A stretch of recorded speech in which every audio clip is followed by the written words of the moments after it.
In part 2 of the drills for the power plane, we're going to look at the forearms. In part 1, we dealt with the shoulder turn and the coil. And we remember that the shoulder coil went through 90 degrees in the backswing. So, if I take my 6-iron, we're going to look at the forearm bones. You can try this at home. Just put your hands up in front of you, put your thumbs in the air. Now, if I turn my thumbs to the right, they go 90 degrees. If I turn my thumbs to my left, they go 180. When I put my hands together in front of me, again, the same is true. I get 90 degrees of rotation in that direction and 180 in that. So, there's no coincidence that the forearms go through 90 and 180 degrees. When you control the forearms, if you delay the forearms for impact, you're going to get a fade. If you activate the forearms, you're going to get a draw. The choice is yours, and the forearms function within the plane. But again, the forearms are a source of power. If you turn in the backswing and then delay the forearms, you're suppressing the power. When you coil and the forearm rotates back to 180, then you're getting much more speed. Now, of course, if you're playing a bunker shot or a cut with a pitch shot, then the forearm does delay. But in a full-blooded drive or fairway wood or whatever, you expect the forearms to rotate. So let's look at that drill, similar to the 3-hinge drill earlier. I stand up and I just cock my wrist to 90 degrees. I then stick my little finger out.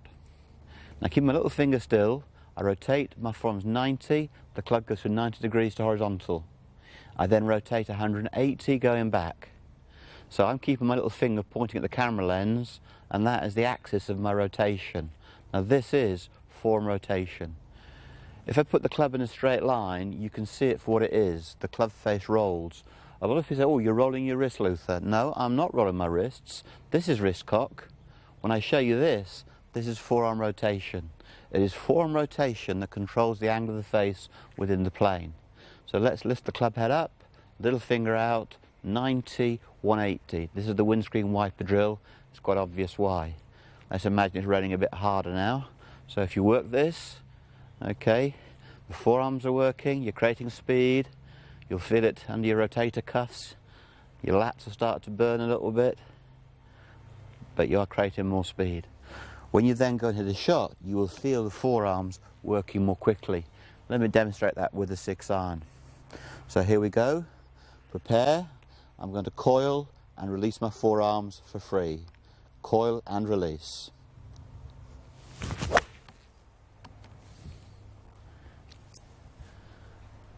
The muscles remember the drill and are activated automatically as you come into impact.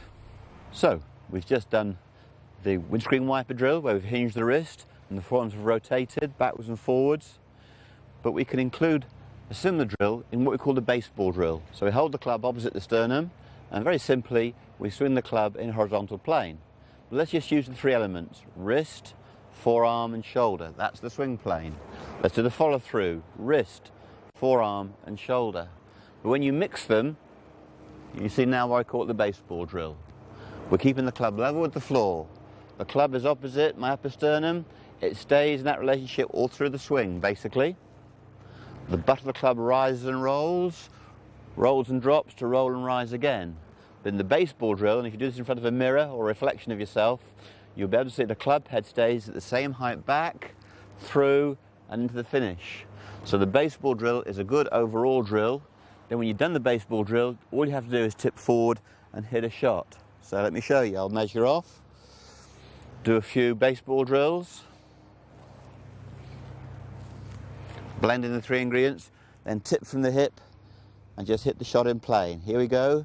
Shoulder to the throat, coil and release.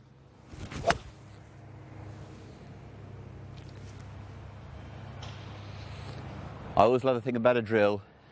You create a feeling in the drill, it replicates itself instinctively when you come to hit the shot. If the drill's done properly, you don't have to think about the specific part of that drill. It just happens automatically.